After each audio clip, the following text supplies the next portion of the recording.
Are you fired up? Fired up! Fired up!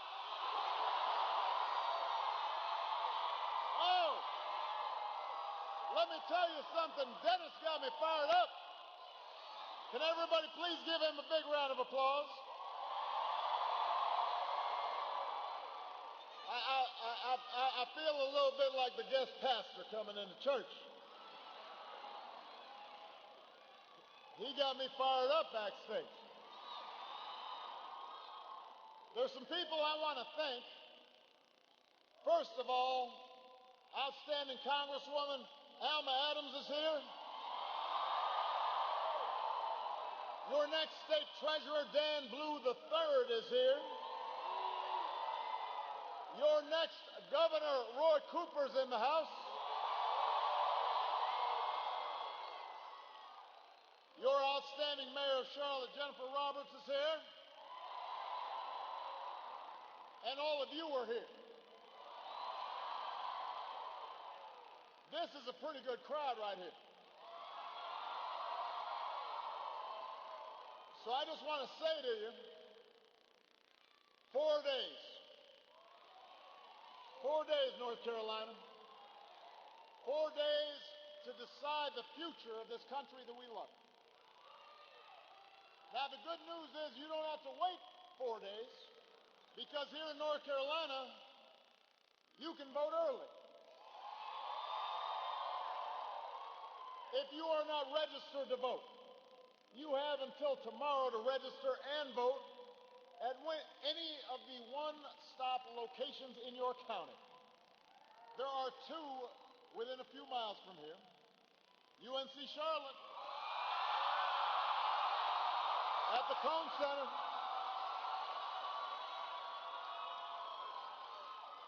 These guys right here, they'll show you where to go if you need to. Or University City Regional Libraries. And if those don't work for you, then you can go to iowavote.com. It'll show you where to vote. But when I see something that says Carolina Votes up there, I just want to make sure that whoever put up that sign isn't telling a lie. I need you to vote. The country needs you to vote. Because I don't know about you, but I like to finish what I start.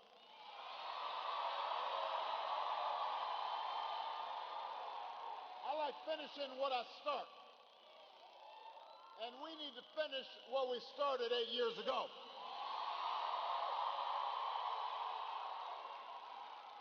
Now, I realize I'm kind of gray now.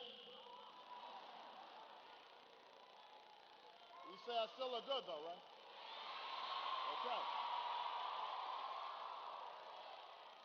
Michelle says that, too. But it makes me realize that, back in 2008, some of you were 10. Some of you who are acting like you're grown now and you're in college, but back then you were watching the Disney Channel. So let me refresh your memory about where we were when I visited Charlotte in the final days of the 2008 campaign.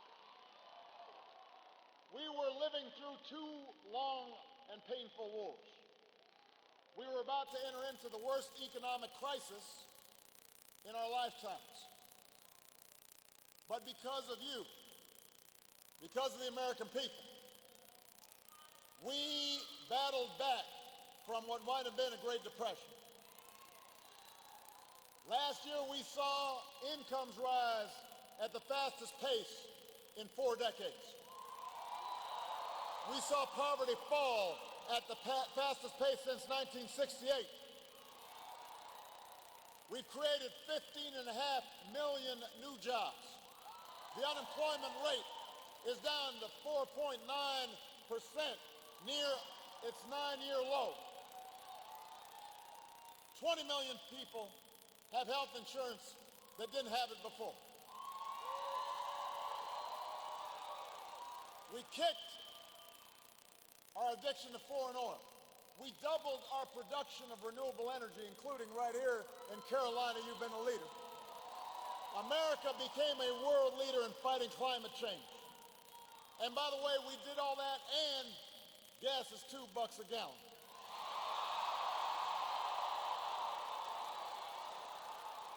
Back in 2008, they said, if you elect Obama, it's going to be $6 a gallon.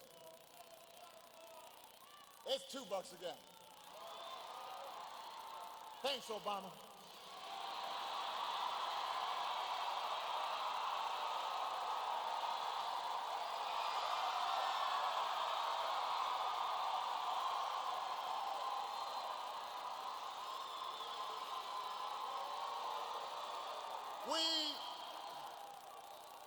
We brought home more of our men and women in uniform who had sacrificed so much for our security. We took out Osama bin Laden. We've got ISIL on the run. Here at home, we've seen the highest high school graduation rates on record, highest college attendance and graduation rates, provided Pell Grants to millions more young people who didn't have them before. And by the way, we made sure that in all 50 states, you can marry the person you love.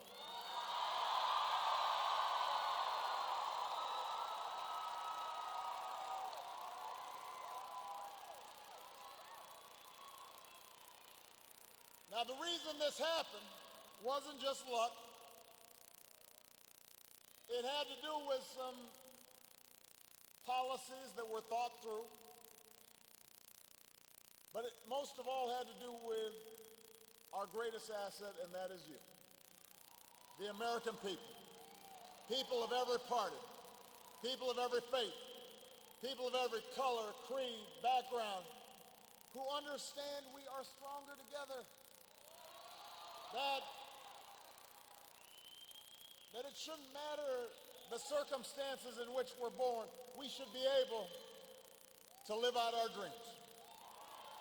That it shouldn't matter whether you're young or old, black or white, Latino, Asian, Native American, whether you got a disability, whether you're gay or straight, we all pledge allegiance to the red, white, and blue. We all love this country. We all want to move it forward. That's the America I know. And there is only one candidate in this race who understands that and has devoted her life to creating a better America. And that's the next president of the United States, Hillary Rodham Clinton.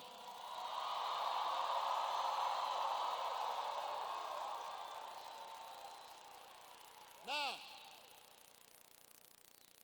this should not be a close race, but it's going to be a close race. It's going to be especially close here in North Carolina. And I want everybody to understand all the progress we've made, everything we fought for, everything we aspire to, all of that goes out the window if we don't win this election. So we've got to work our hearts out this week, over the next 4 days. We got to work like our future depends on it. Because you know what? Our future depends on it.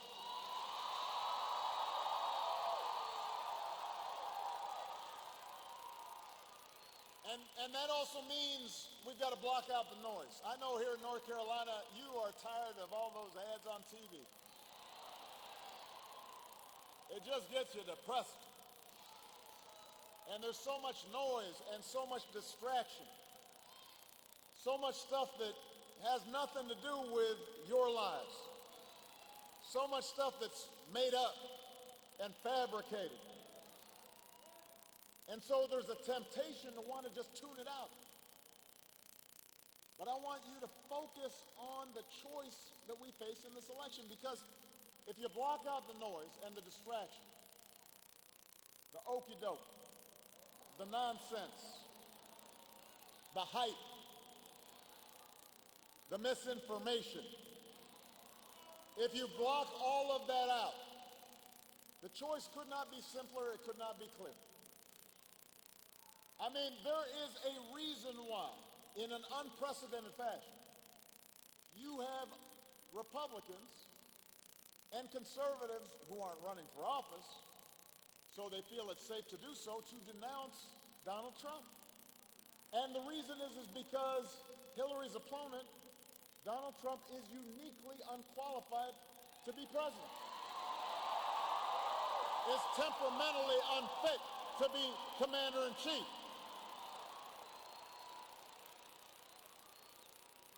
And the fact that he has gotten this far tells me the degree to which our politics has become like a bad reality TV show.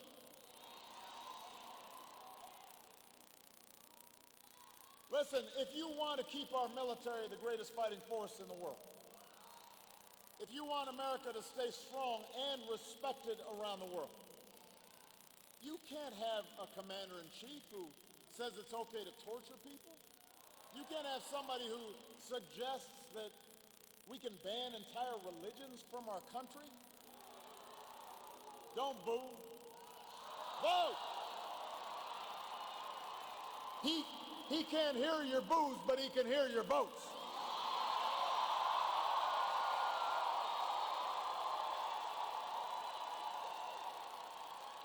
A boo don't get you nowhere.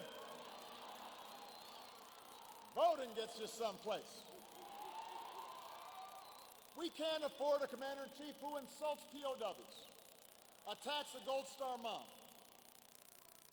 says he's going to be his own foreign policy advisor because he says he's got a good brain. Who says that? No, listen, I'm serious. If like you just knew somebody, some guy in your office or somebody at school, and they're all like, no, I've got a good brain, what would you think? You would not put that guy in charge of nothing. Come on, man. You can't do that. Listen.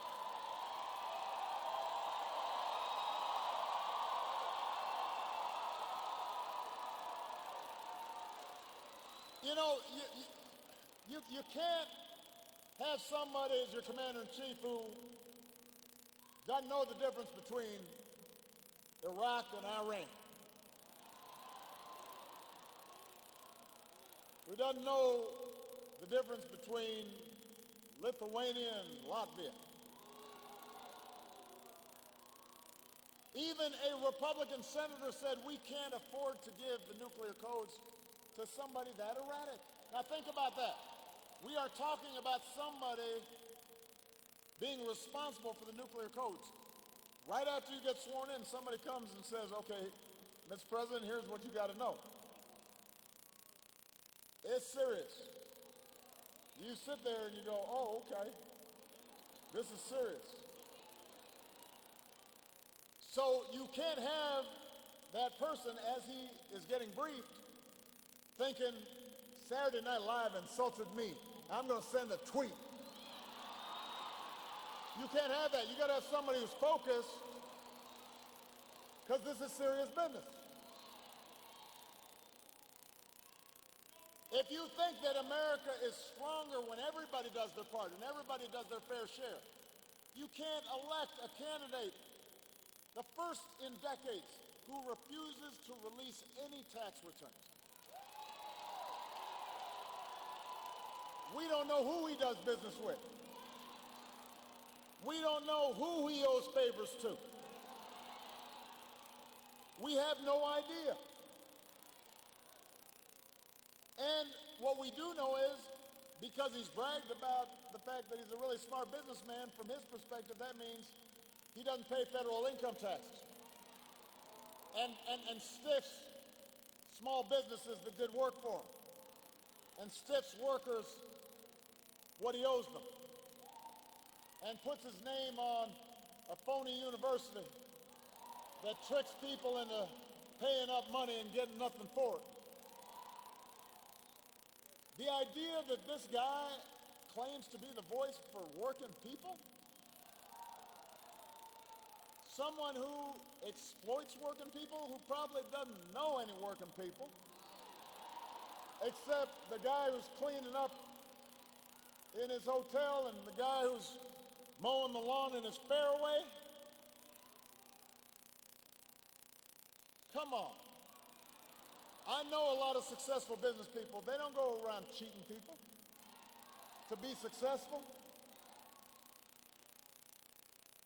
If you cherish our Constitution, how can we elect a president who threatens seriously to shut down press that reports things he doesn't like, or suggests that he might throw his opponent in jail in a presidential debate, or feels comfortable suggesting we discriminate against people of different faiths? Our Constitution does not allow that. You don't have to go to law school to know that. You just got to read one of those pocket constitutions that Mr. Khan was handing out. It's right there, under the Bill of Rights.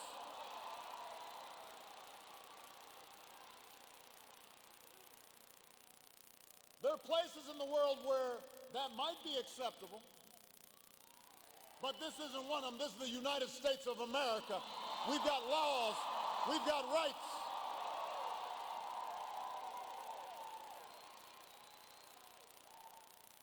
How could we possibly elect a president who feels comfortable, no, let me change that, who for political purposes deliberately vilifies minorities, thinks it's funny to mock Americans with disabilities,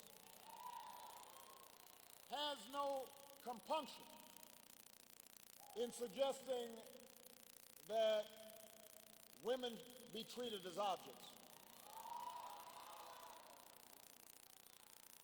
who brags about how being famous allows him to get away with something that is the definition of sexual assault, that we're trying to fight on college campuses right now.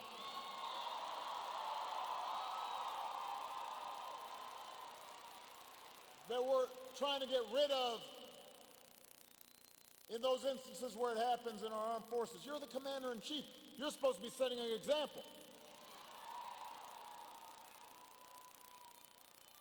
And you've got somebody who wants to be elected president who calls women pigs, or slobs, or dogs, or grades them on a scale of 1 to 10. Listen, I have two magnificent daughters.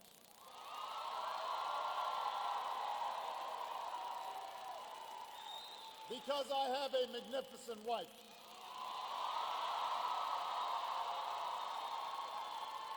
And they are strong, and they are smart, and they are full of character, and they are kind. And there's nothing they cannot do. And we have taught them not just to respect others, but to respect themselves. The idea that we would put in place in the most prominent, most powerful office in the land somebody who undermines that? And the worst part about it, Charlotte, is we have begun to treat this as if it's normal.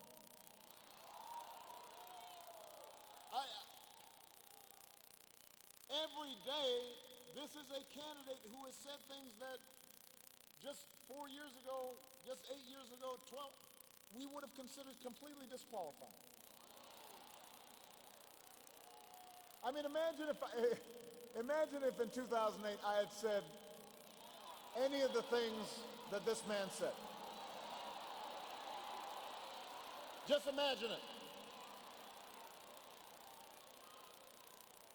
Imagine if I had behaved in the way this man behaved. Imagine what Republicans would have said. Imagine what the press would have said. But now we act like, I guess this is normal. And as if it's some parody. You can't tell the difference between Saturday Night Live and what's actually happening on the news.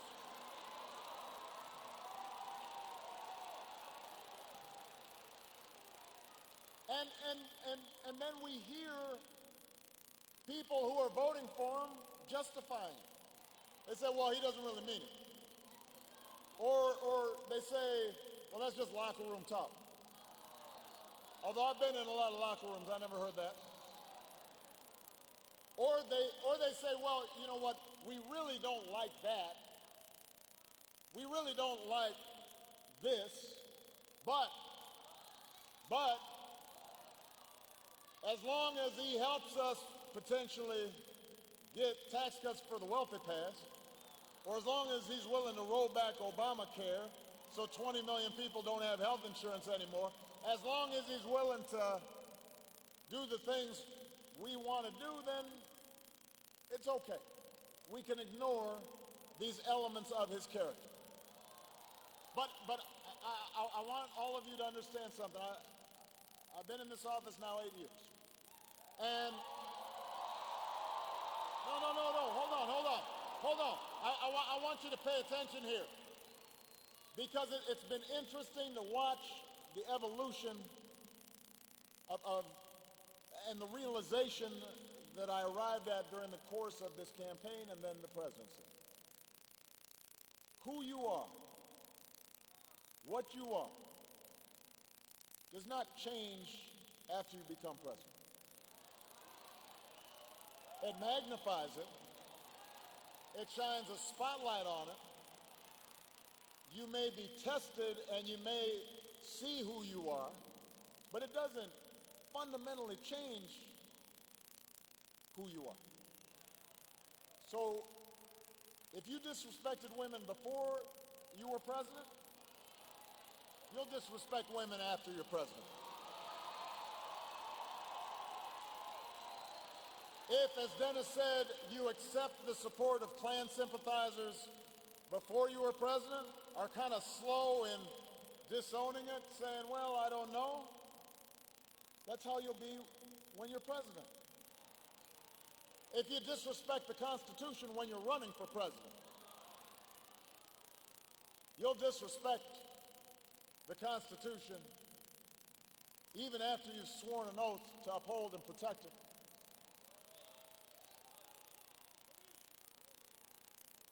And the reason that's important to understand is because I'm a proud Democrat. But, now hold on. I can honestly say to myself that if we as Democrats had nominated somebody who said the things Mr. Trump said, then I'd have to say, I'm sorry.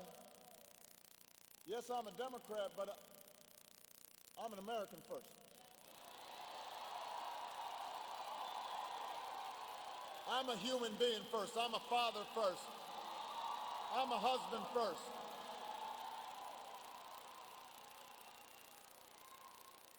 And you know, there are Republicans who've done that.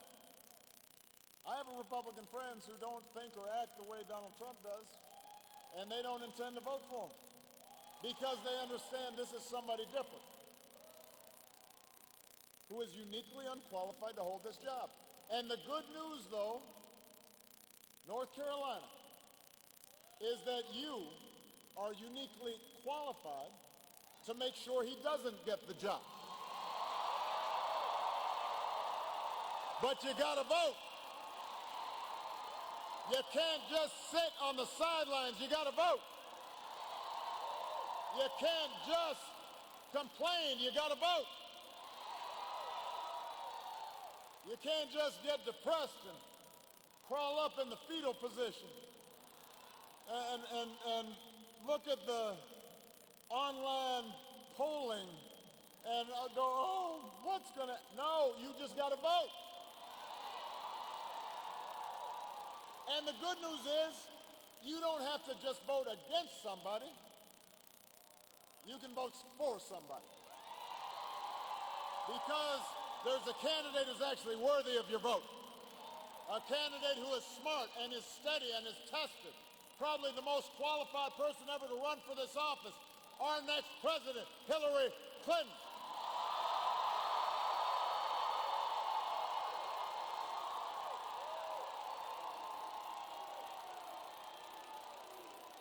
You know, I will tell you, as I've been watching this thing unfold, it has been a source of some frustration to me to see the degree to which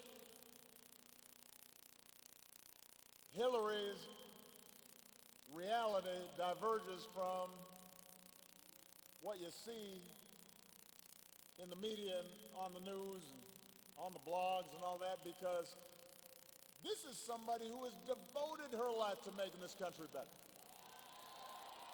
This is somebody who has always fought on behalf of working people, has always fought on behalf of the vulnerable.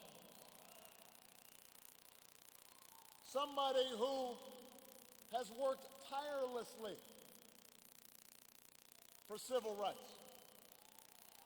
Think about how she got her start. When Donald Trump and his dad were being sued by the Justice Department for denying housing to African American families, Hillary was going undercover from school to school to make sure minority kids were getting an equal shot at a good education.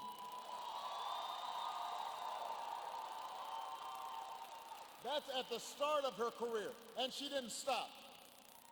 Working with the Children's Defense Fund, working as First Lady, working as a U.S. Senator, working as a Secretary of State. Her heart has always been in the right place. She works hard every single day, I know, because I ran against her. I got worn out. And I said, she's so smart and hardworking, come on, work with me. And she made me a better president. She was in the Situation Room when we made the decision to go after bin Laden. She circled the globe tirelessly, earning the respect of world leaders. She did her homework.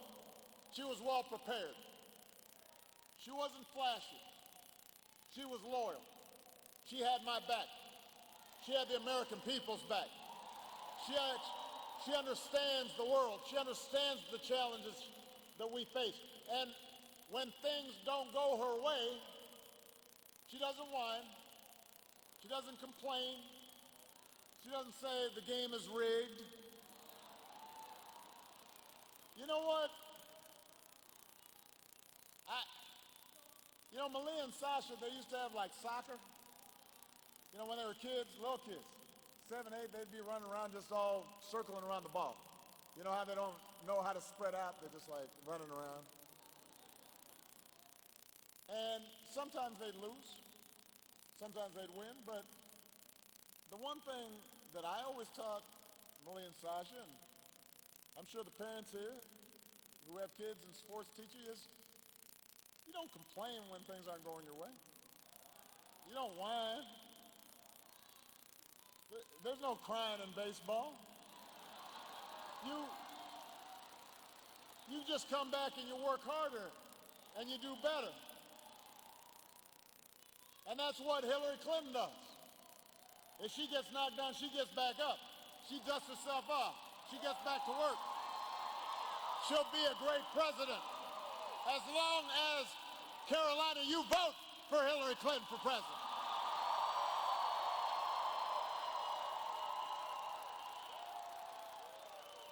And by the way, Deborah Ross will be the same kind of senator if you give her a shot.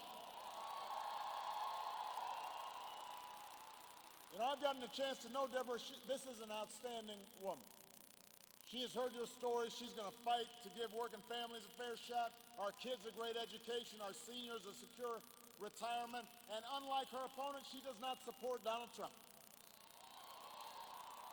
So you can't just stop voting. You can't just stop by voting for Hillary. You got to go down the ballot. You got to vote for Roy Cooper. You got to vote for Deborah Ross. You know, Senator Richard Burr, who Deborah's running against, don't boo. What are we going to do? Vote. He said just a while back, there's not a separation between me and Donald Trump. Now you think about that. What? What? Not a separation. Two things are possible there. Either he really does think like Donald Trump, in which case you don't want him in the United States Senate representing Carolina, or he's just saying he agrees with Donald Trump because he thinks it'll help him get elected, in which case you don't want him representing North Carolina in the United States Senate.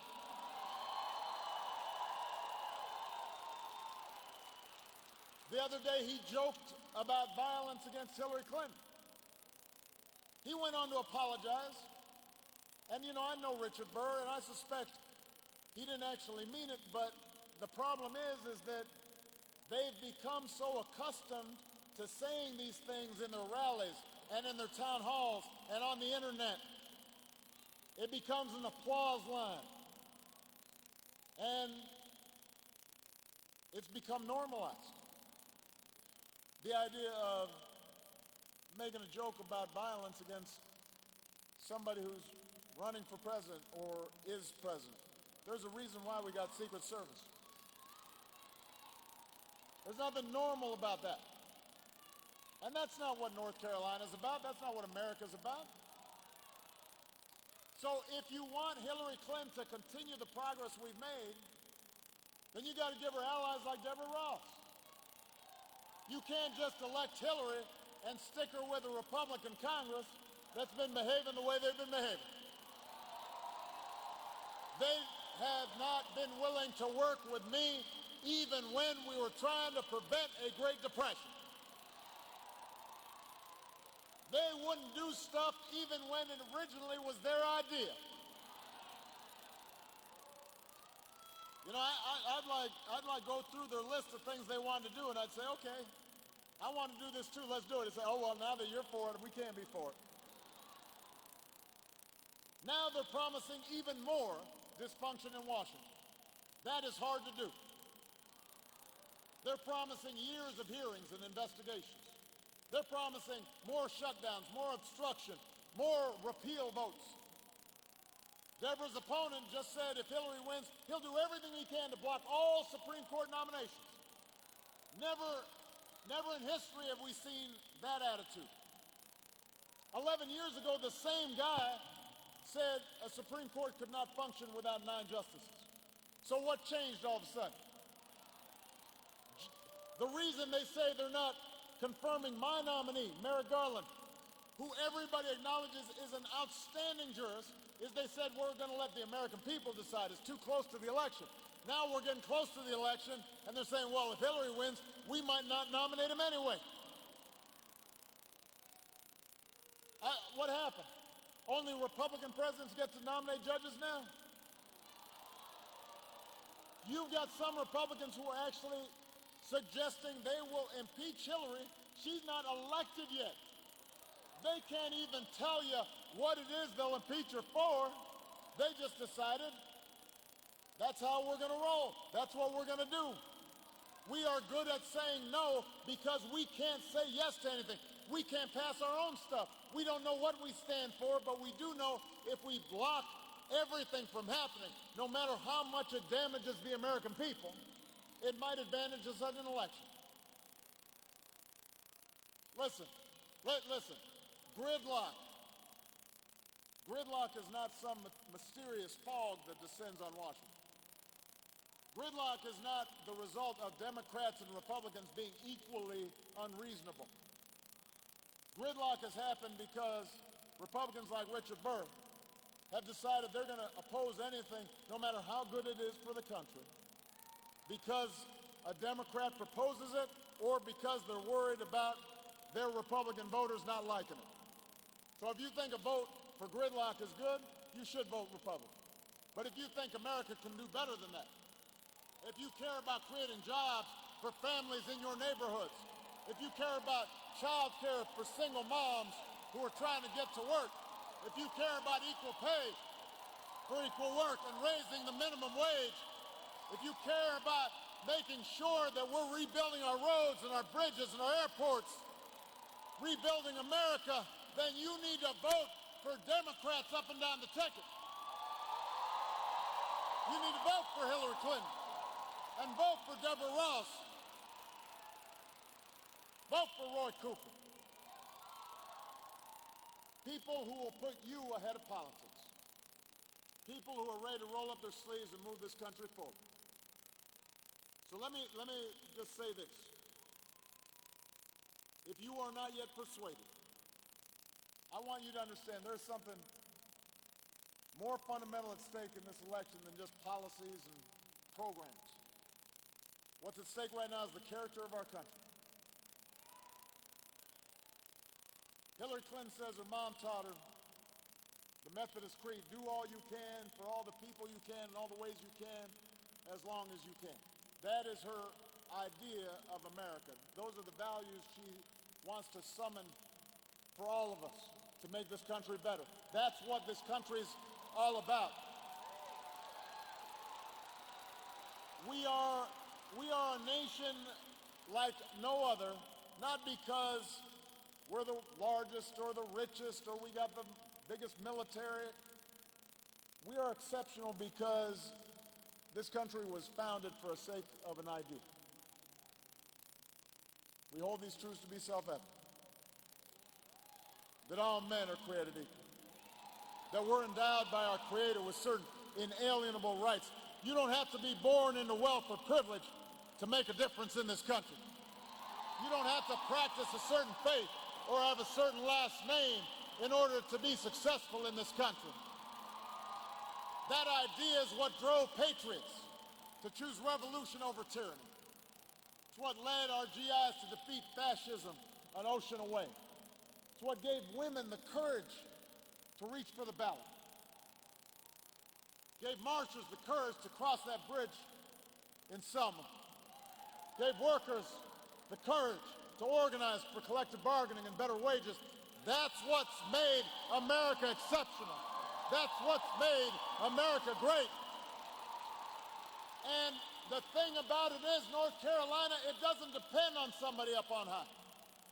It doesn't depend on somebody doing it for us. It's what we do for ourselves. It's what we do for each other. It's achieved by us, together, through the hard and sometimes frustrating but ultimately necessary work of self-government. When I ran in 08, I didn't say, yes, I can. I said, yes, we can. You and me, all of us. You know, Justice Louis Brandeis once said the most important office in a democracy is not president or senator or mayor. It's the office of citizen. That's what this has always been about. What can we do together? And so the question right now is, what are we going to do together? Because if you vote, we will win North Carolina.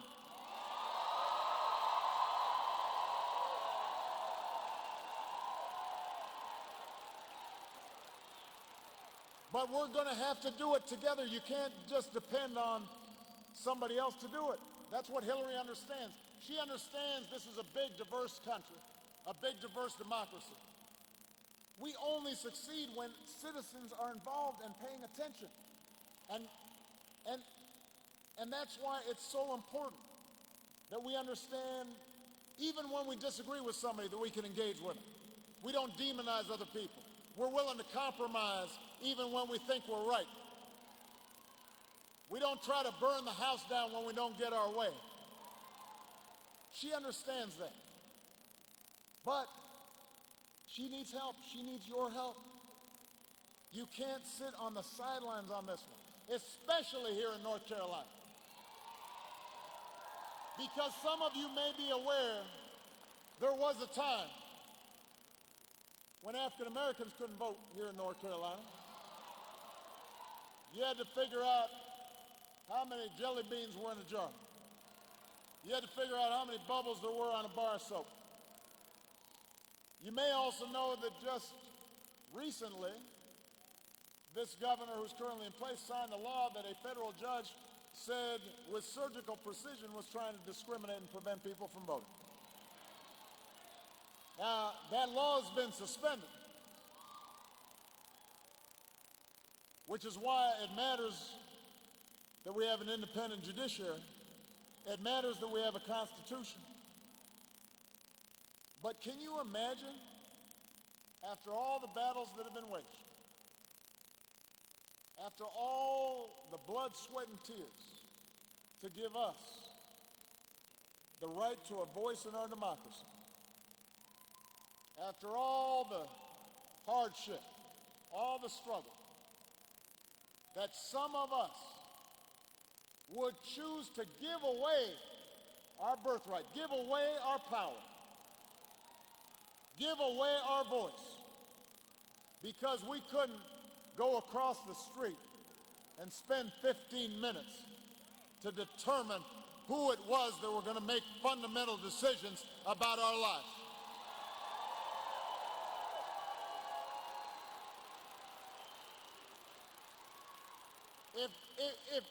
If that idea doesn't upset you, I want to tell you about a woman named Grace Bell Hardison.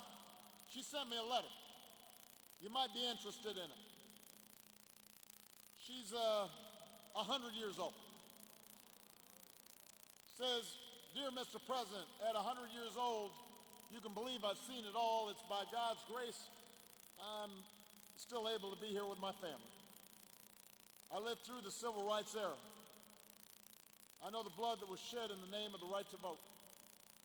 I remember how hard Dr. King and many civil rights lawyers fought for the right to vote. I remember the victories they won for me and generations after me. I can assure you, Mr. President, I will keep fighting on. If I haven't stopped fighting at 100 years old, then neither can you. Neither can you."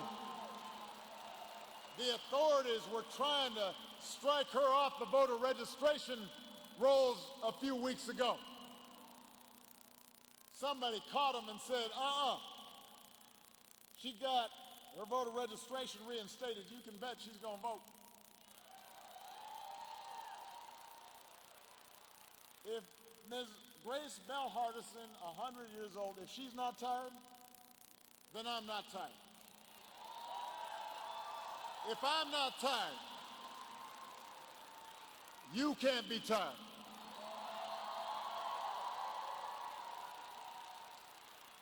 My name won't be on the ballot this time.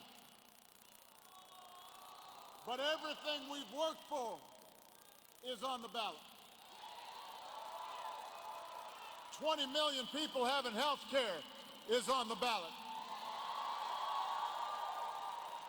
Treating the LGBT community with respect and equality is on the ballot. Good jobs and good wages is on the ballot. Early childhood education is on the ballot. Women's rights is on the ballot. Workers' rights is on the ballot. Justice is on the ballot. Fairness is on the ballot. Decency is on the ballot. Our very democracy is on the ballot. And Hillary Clinton will advance these things if you give her a chance. Deborah Ross will fight for these things if you give her a chance, but you got to go out and vote. You got to get your friends to vote and your cousins to vote, your uncles and neighbors and co-workers to vote. Tell them this is a moment where we take a stand. Tell them this is the moment where our character is tested. Tell them, don't succumb to fear. Tell them to lift up hope. Tell them to choose hope. Choose hope. Carolina, choose hope. Carolina, choose what's best in us. Choose hope. Get out there and vote. Let's work for 4 more days. Let's win North Carolina. Let's win the presidency for Hillary Clinton. Let's put Deborah Ross in the Senate. Let's make Roy Cooper our governor. Let's finish what we started and remind the world why this is the greatest nation on earth. God bless you, North Carolina. God bless the United States of America.